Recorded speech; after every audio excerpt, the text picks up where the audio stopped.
All right, guys, welcome to another episode of Sales Fees Podcast. Today we have my friend, my insurance broker, Jeff Romansky. So thank you so much for joining us today. Thank you for having me here. Much appreciated. Yeah. I was telling Anna a story about you before you came on. So before I even got my real estate license, my mother, I'll always be her baby. She tells me, Mike, you have to go get insurance. What if you're driving down the street and you break your leg? You don't have income anymore. You just have commission. Yeah, Mom, whatever. I'll get it. Whatever. And then this beautiful soul called Jeff Romansky plops down a seat next to me at Bold. And the rest was history. You set me up. So thank you so much. And I go to bed at peace now, knowing that I'm covered. We all need parents like that. That makes my job selling insurance much easier when a parent's helping their child get protected. What did I say? I have the best parents in the world and the best insurance broker in the world. So thank you. Huge plug already. I love it. Well, your parents are very smart. What do your parents do for a living again, Mike? They're accountants. Exactly. So accountants know best, right? Yeah, they're pretty conservative people. Exactly. Well, as I said, that's I still remember being at Bold and having a great time going through Bold with you.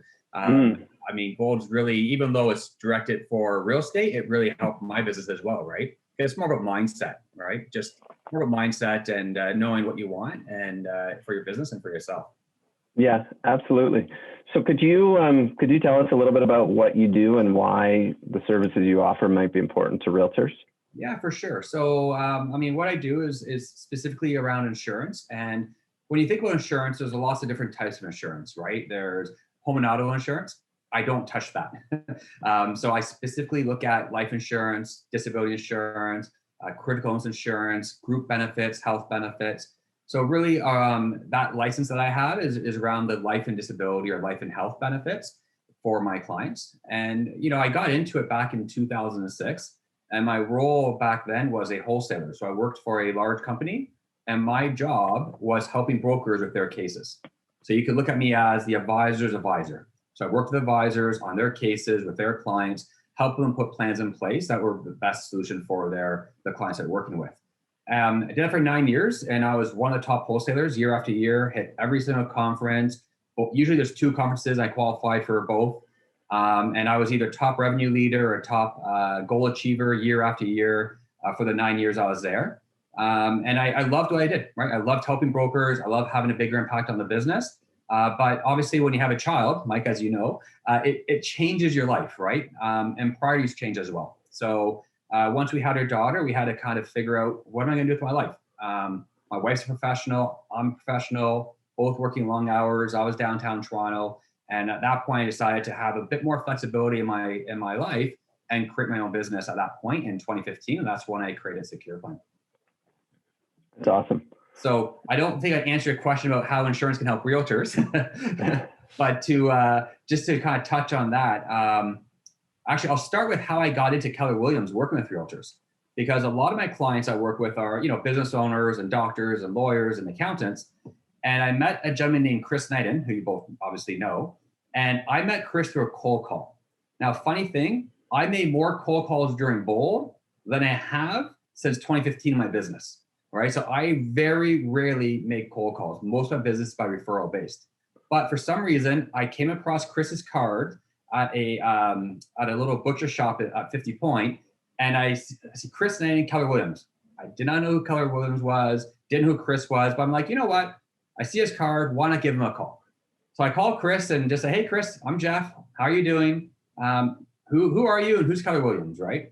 So he gave me who he was and who's Keller Williams. We met at his house, had a coffee, got to know him a bit, ended up becoming his insurance broker. He introduced me to Dan and Susan Corcoran at Keller Williams, and the rest is history. He my preferred vendor, done Bold, and I don't know how many realtors I now have that are clients of mine through KW and other brokerages as well, but that's how I got into the Keller Williams world.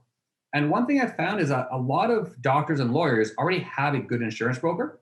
And I found for one reason or another, even though in my opinion, a lot of realtors are professionals, right? Some maybe not, but majority of realtors who take their business seriously are professionals. It is a career, it's a great career. They never really had really good representation when it came to insurance. And they didn't really have their insurance guy. They may have had a good mortgage broker who they had, a good relationship with, but they never had a good insurance broker.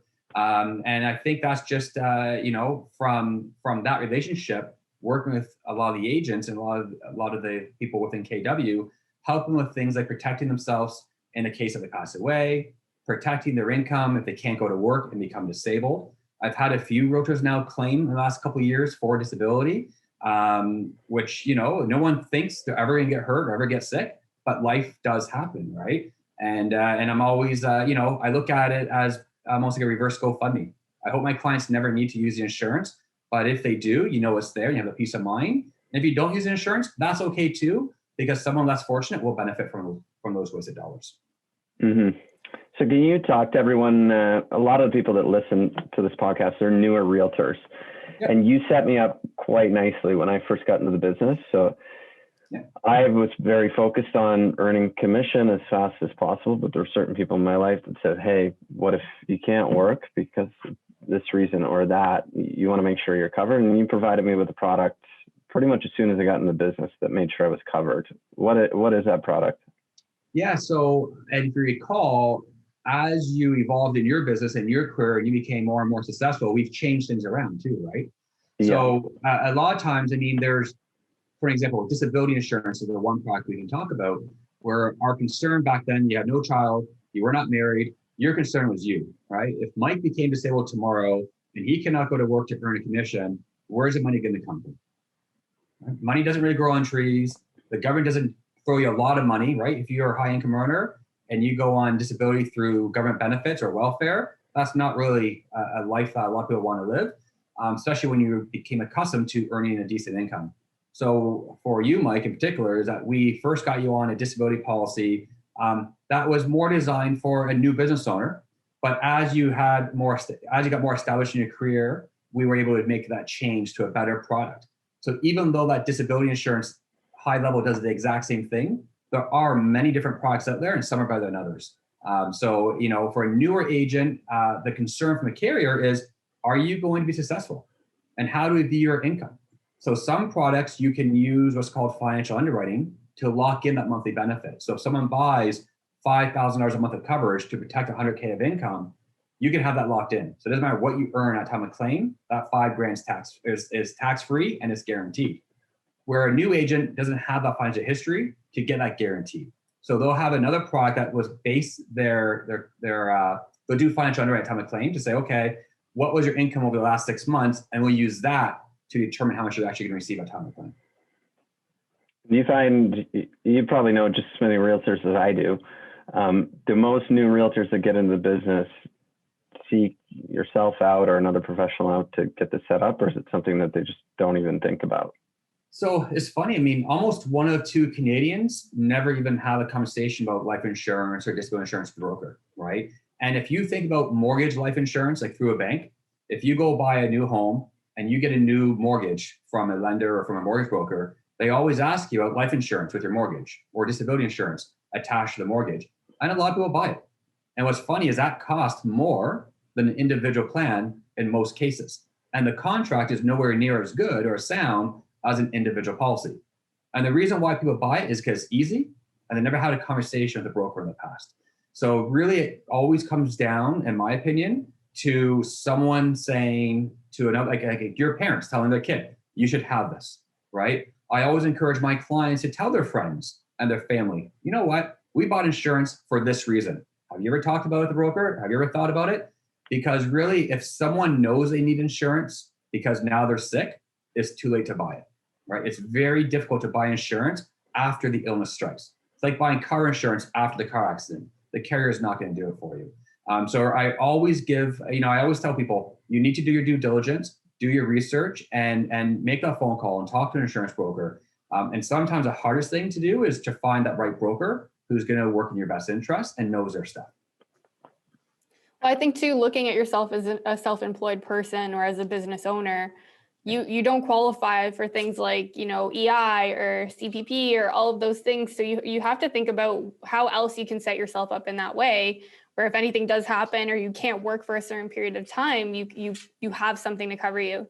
Like I'll give you a brief story, and it actually, like, I almost was to tears because there was an agent that I was in talks with about potentially joining our office, and she just had surgery 2 weeks ago, and she went right back to work 2 days later because she couldn't take the time off.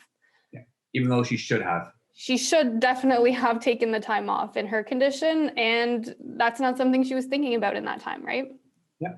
And, when I say something about disability, right, and I'll pick on you for a second, Anna, but if I asked you, what do you think is a disability? What would your response be to that? Can't walk, can't hear, can't see. Yeah. One of those major things, I guess. So how many people in your life do you know who can't walk, can't hear, or can't see? Very, very small group. Right. Very, very rare, right? And a lot of people, when you think of disability, they think the worst. They think about getting hit by a bus, right? And the one message I'll make very clear for realtors is a disability is not necessarily, that does happen, but those really severe injuries are relatively rare, right? The slip and fall, you break your back, you're paralyzed for life, that's extremely rare, right? However, think about, even today's age, mental health, right? Someone's going through something like cancer and they decide to work through cancer because a lot of realtors are motivated and they don't want to stop working. So they're working through the treatment, they're working through the cancer, but they're not as focused and not as motivated. And Mike, if in your business, I know you're very focused, you're very disciplined, you're very motivated, and you work hard. If you can't work as hard as you are today because you're not as focused and motivated, what happens to your income? Goes down. Goes down. But you still have an income coming in. And a good disability policy will actually just look at that reduction in income. So if someone's making, $200,000 a year and they become disabled, and a disability could be something as simple as, they're going through a hard time. Maybe it's something like cancer or a mental health issue, and they're trying to figure things out. They're seeking counseling on medication, and their income goes from 200,000 down to 150,000. So that's a 25% loss of income. They'll receive 25% of the monthly benefit they purchased to top them up. So a lot of people don't realize that, especially for those who are on commission, having that policy that says, hey, we look at loss of income, even though you're still working full time, doing the same job, your income's being impacted because of your health, an insurance policy is going to top them up. That's a great point. I think that's huge right now too, during the pandemic, like not even just real estate, but so many other businesses have been affected. And it can be financially straining, and it could be also mental health. So thank you for bringing that up. I don't think it's something, people consider when they think about a disability. Yeah. When you talk about like anxiety or depression being a covered condition, most clients are like, what do you mean? That's a disability? And yes, it is. I know I've had clients, I've had sick children, right? A child with cancer. And they're in sales and they can't go and talk to people because every time they're out talking to someone, they ask, how's your kid doing? And that person just gets them into a depressed state. They don't want to talk about that with anybody. It's sad, right? And so they just avoid people, and that impacts their income. So again, a disability can happen. And what's funny is that a lot of people don't even realize that some of my clients right now who are on claim are even disabled. Because again, it's not that disability about hit by a bus in a wheelchair. It's they're suffering from a disease or an illness or an ailment that's causing the income to go down a bit. Okay. Now, go ahead, Mike. Well, I was going to flip to the next topic of life insurance, but if you have another question about loss of income, let's hear it. Well, while we were kind of on that note, I just wanted to ask you, like, has your business been impacted by the pandemic? What have you seen on insurance, like, throughout this time? Obviously, a lot of people have lost their jobs.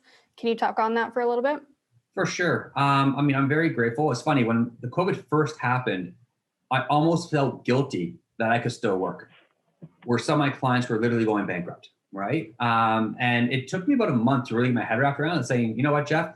Just because this happened to the world, I'm still very fortunate that I can work and still continue to help my clients. And I need to be out there now more than ever because people, for peace of mind, help people out.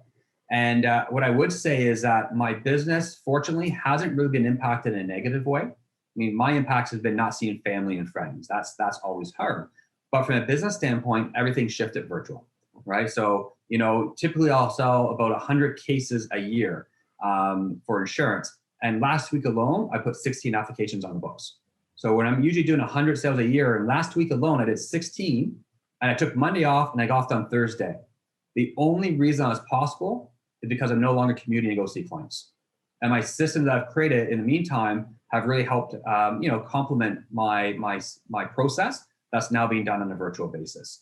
So the benefit to COVID to my industry is that all the carriers, the RBCs, the Sun Lifes, the Manulifes, they were forced to keep up with technology and invest into technology to allow their brokers to sell their products virtually. Where just before COVID, if I want to sell a disability app with RBC, Mike, as you know, I would need to see you in person and get a wet signature, right? Because a wet signature is necessary to sell that product.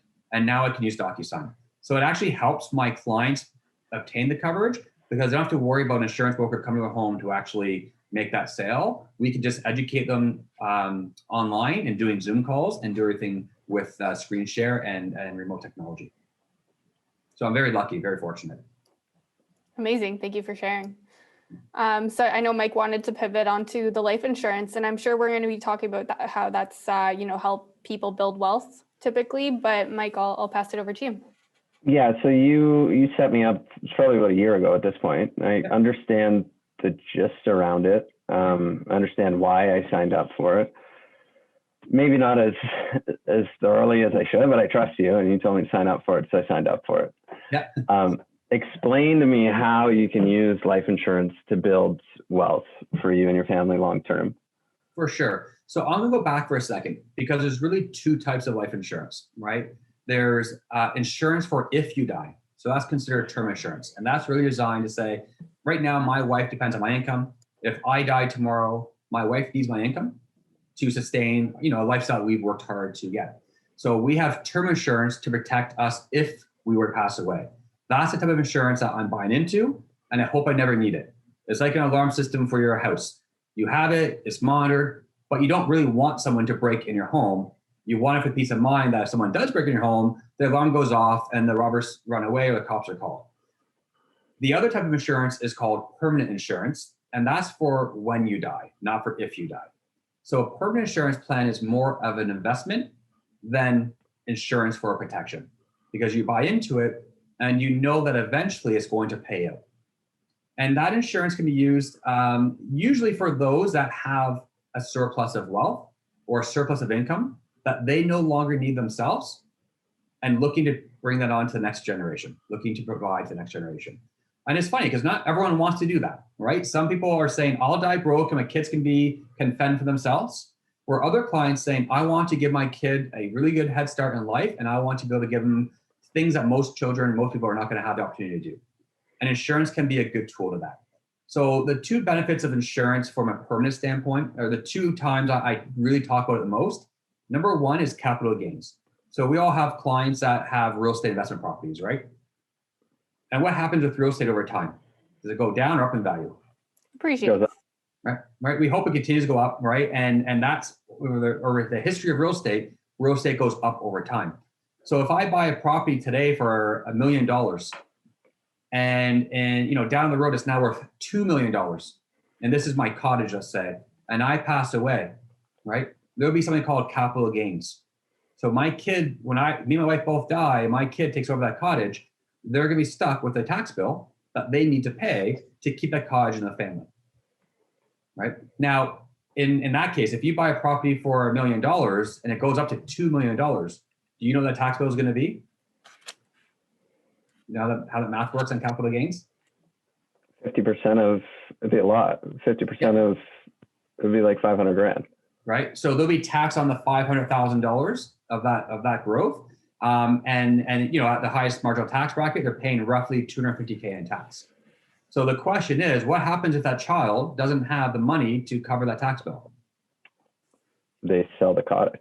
They got to sell the cottage because the government does, they want the money, right? Upon death, they're going to come knock on the door saying, you owe us the capital gains and you now owe the capital gains.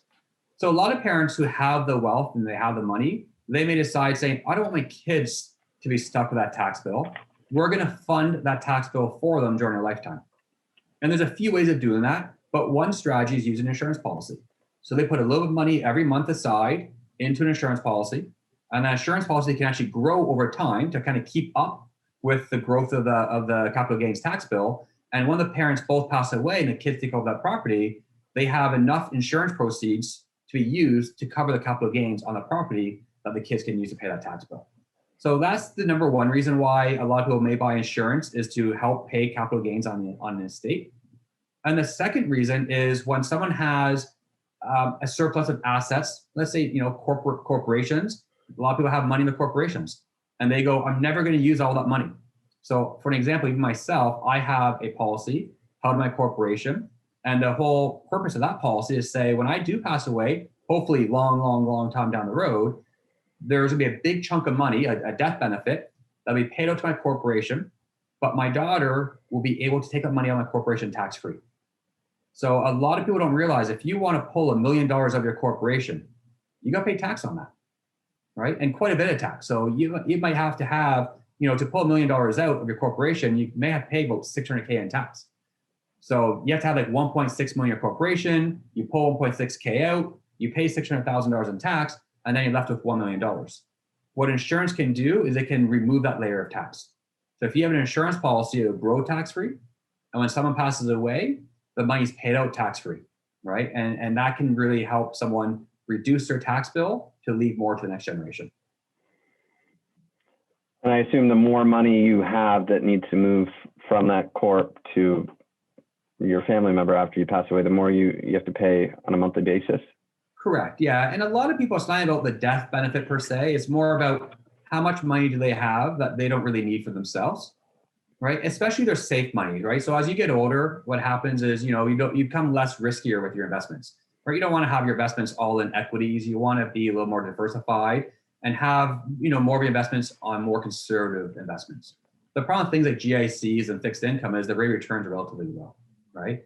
And if you have money, say, in non-registered investments, you're paying tax on that. So a lot of times it's about, okay, let's take a look at your conservative portfolio and maybe take a portion of that and put that into an insurance policy that provides you guarantees and the tax efficiencies that should outperform the GICs and fixed income. But the whole purpose is, I don't really need that money for myself. That money's gonna be left to my kids anyways. So my question always is, if you have to either give money to your kids, to a charity, or to the government, and you have to pick two of those three, who are you gonna pick? Kids or charity. Yeah, I've never heard anybody tell me I want to leave money to the government in taxes. So insurance is just a simple way to reduce taxation so you can leave a larger estate to your children for those that are fortunate enough to be in a position to be able to leave a kid something. So is this the same amount being paid? It's essentially me making a choice that over the next 50 years, I'm going to buy into this insurance policy. Yep. And I will eat that cost or that capital gain versus leaving it to my kids and having them pay for all of it in 50 years time. Is that? Exactly. Like my policy, I have it where I pay for 10 years, right? So I take out so much of money out of my corporation every year to pay the policy. After 10 years, the policy is fully paid up. And every year for the rest of my life, I have that coverage.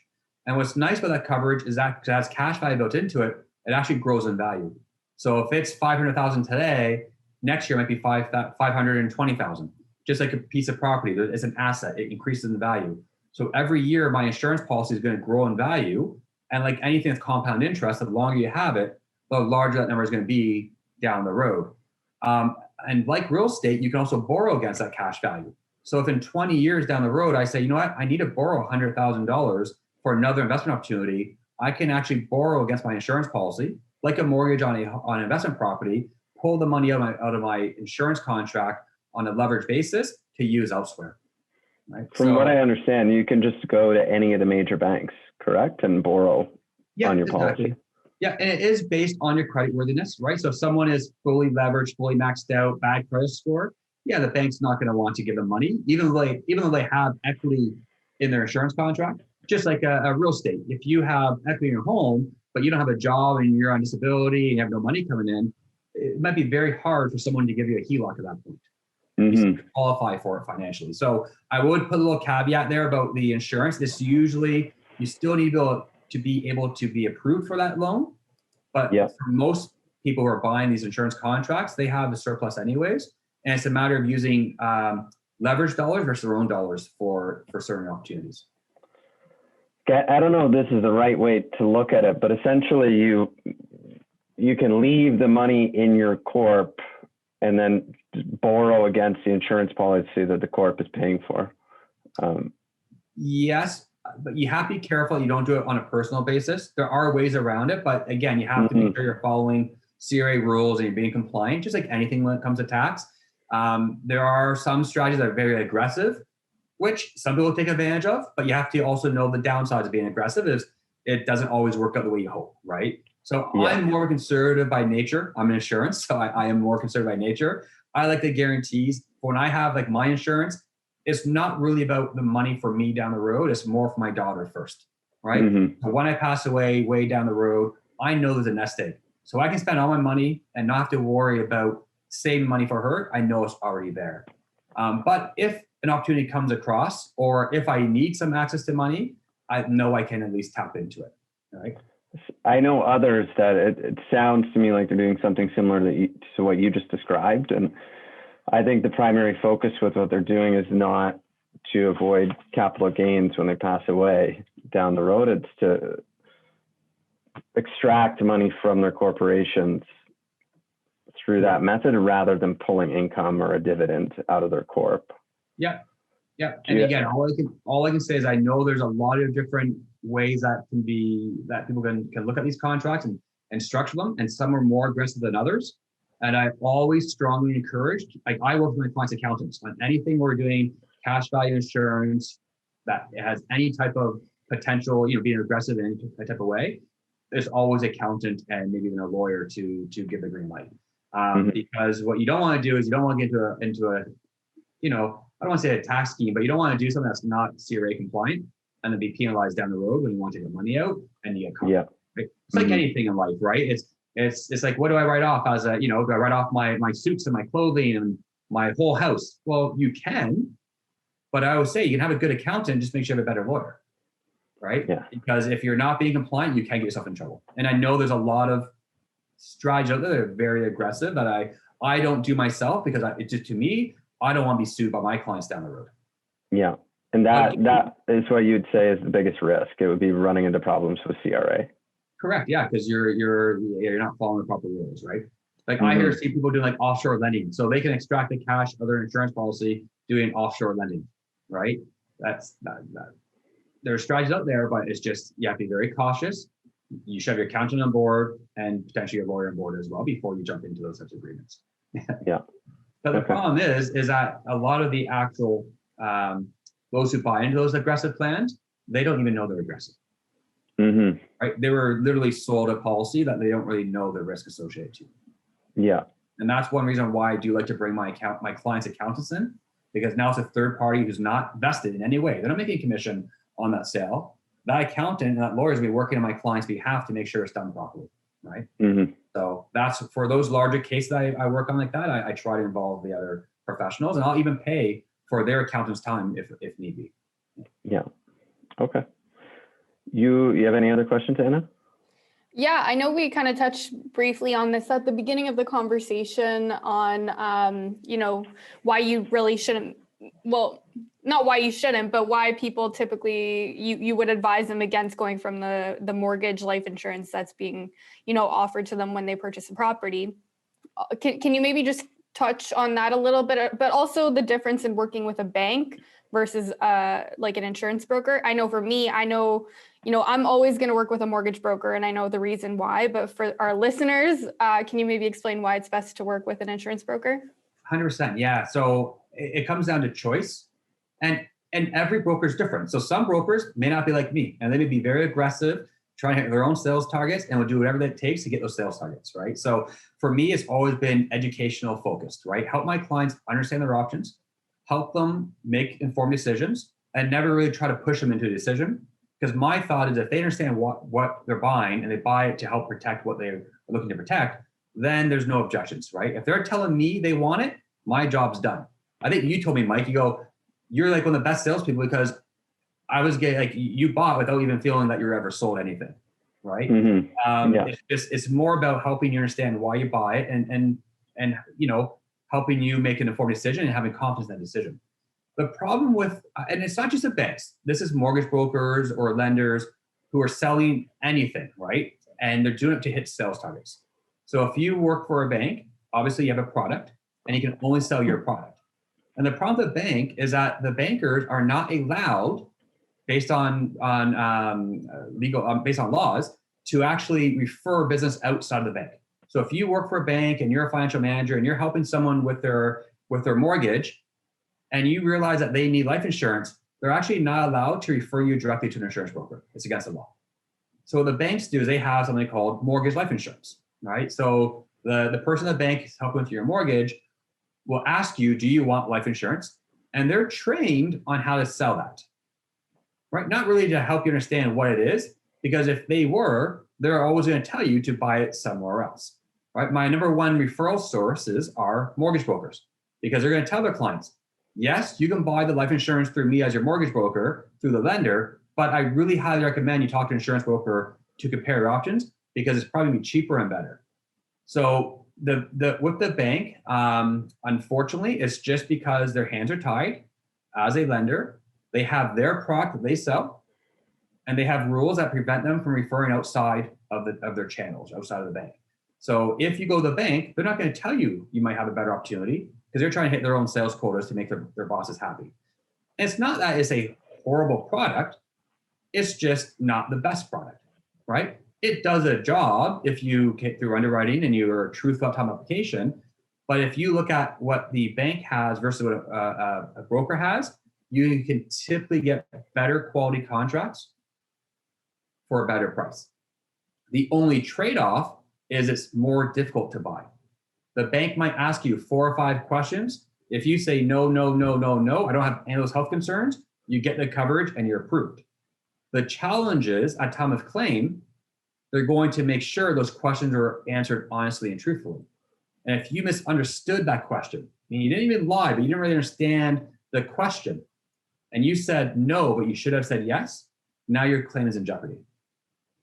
With individual insurance, unfortunately, it's a lot of work, right? You have a nurse come out to your home, or they have a phone call, you answer 40 or 50 questions, we may take blood and urine, we'll go to your doctor to clarify certain questions that you answered yes to, but the trade-off is we have the full details up front. So at time of claim, the adjudicator is confident that you already established all the truthfulness at time of application, because we asked all the questions, and if we had some doubt or we needed to investigate further, we'll go directly to the client's doctor up front to gather more information. Yeah, there's a lot more due diligence, and I've dealt with it too. So my boyfriend worked for Industrial Alliance. Well, he technically does now, but he's now on the wealth management side. So excellent. He went from being an insurance salesperson and knowing what like a big bank can provide versus what an insurance broker can provide. And it's a really great thing to see, and to especially have that in my relationship, someone that's knowledgeable around it is great, because then I don't have to be knowledgeable around it. But yeah, for those that are, listening right now, how can they best get a hold of you, Jeff, if they've got questions about, as a self-employed person, or what kind of insurance is best for them? Where can people typically reach you? Yeah, so first up, my website is secureplan.ca, right? So if you go to my website, you'll see on the top right-hand corner, book an appointment, and they can access my online calendar and book a time to speak with me directly. Is probably the easiest way to get a hold of me. Yeah, amazing. Because I do have a lot of systems in place, and the one thing that I encourage any realtor to take advantage of is technology, right? Use a good CRM system, use automation. Like I said, my calendar, I don't ever go back and forth with clients anymore. When can you meet? Thursday, Friday? No, here's a link, pick a time, right? It's so much more convenient for the client, and it's easier for me. Yeah. Awesome. So I guess we'll start wrapping it up, unless you have anything else that you want to touch on, Jeff. No, I just want to say thank you again for the opportunity. And again, the biggest thing for anybody is, again, working with an insurance broker, me or somebody else, try to avoid someone who is high pressure and pushing a product down your throat, right? If you don't understand it, ask more questions or get a second opinion. I think it's important, because just like anything, there are good and there are bad, right? And I always say there's 3 types of brokers in my industry. There's brokers that maybe are newer, not as educated, but they have good intentions. They want to help you, but they don't have the experience or mentorship to give you that good advice that can really do well. Then you have those that they know what they're doing, but they might have ill intentions, right? So they're doing it for the commission. They're not doing it for the client's best interest. And again, they're the ones that are maybe, I see things in the industry, they're putting the plans in place that shouldn't be put in place because it pays an income.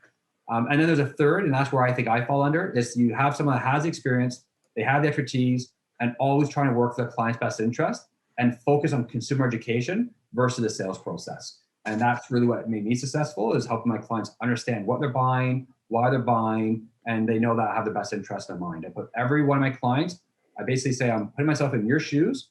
I want to understand your situation and help you, I'm going to tell you what I would do if I was in your shoes and give you those options. So if you're working with a broker, try to work with that third type of broker, someone that's not really being very overly aggressive and pushing one product, because there's a lot of different options out there. And really it's for the insured to decide what's the best options for themselves. I think that's so important because the product you sell is so confusing. I don't fully understand what I signed up for a year ago with you, but what I do know is I fully trust you. So I remember asking you that question. It was you, Jeff, what would you do? Okay, if that's what you do for your family, that works for me. Done. And Mike, high level, what you're covered for. You may not understand the in-depth inside of the product, because even if we talk about it, you're not going to retain 80% of it, right? It's the 80-20 where you're not going to retain everything you read it doesn't matter what you do. You can watch the same movie twice and you're like, oh yeah, I forgot about all that, right? So as long as my clients understand why they bought it, like for you, Mike, if I pass away, your wife and your son are okay, right? And that if you became disabled, financially, you have an income coming in still. So as long as my clients understand high level what they bought and what they were protecting, that's really, in my mind, what matters most. And it's my job to help them, find the right product for the situation, right? Any technology or any person can kind of identify what types of product and even how much coverage, but really takes a good broker to find out what's the best carrier, what's the best features, what's the best options for that client. Because there's again, disability. RBC has 4 products, right? 5 actually. And they have riders, so you can make adjustments to those products. So there's a lot of different features and options that you can pick and choose from, which can make it complex and confusing. Amazing. Well, thank you for sharing. I think you've brought a ton of value, and again, encouraging people to reach out if you are self-employed. This is a great way, to protect yourself from anything coming up in life. And I just want to ask you one final question that we ask all of our guests, Jeff. It's who do you know that we should have on this podcast? That's a great question. Are you looking for someone in the real estate world or outside the real estate world? Either or. Currently, we're doing probably in would be best. You're one of the only lucky few non-realtors that I've got on the podcast. We're doing like a financial services segment right now, which is why you're here. Yeah, but typically it's mainly realtors. Excellent. So I can, if you're looking for someone in the financial services, I do have someone that might be worthwhile talking to. I probably have 2 different people, right? One would be a fee-only, advice-only financial planner, where they don't sell anything, they just sell their advice. And another might be a robo-advisor. So they're, if you want to invest into the market, but you don't want to pay the fees of mutual funds, there's a robo-advisor that I trust that I put my own money with for my investments. In the in the real estate space with KW, I'm assuming, I know from listening to your podcast, obviously you've had Sandy and Adrian, you probably had Chris Knighton. Are we live right now still? Yes. Yep. Oh, there's so many good realtors. I can send you a list of a few I'm thinking of. I'm thinking of someone maybe that was on a team that left their team and now they're on their own, right? Or someone that was on their own and then joined a team, right? So it could be someone like Brian Karshty, for an example, right? Where he was on the 90 team, left, and now is on his own and has done really well. Because I think as a realtor, you really have 2 choices. You can try to do it on your own or you do it on a team. And both have their benefits, right? For some people, being on a team is a right way to go. It's going to get more money, less stress. For other people, it won't work for them, right? They need to be their own bosses. So I would say someone reach out to Brian and see if he'll be open to it, because I know he's done both, and he's on his own now. He's done quite well, and might be helping someone decide what's best for them, to be on a team or not be on a team. I love it. Yeah. That being said, I would say go the other way too, because there's a lot of people who cannot do it on their own, and they need that support. They need those systems. They need those models to mimic to make them successful. Awesome. Thank you so much for your time today. Really appreciate it. Perfect. Thank you very much, guys. I much appreciate it.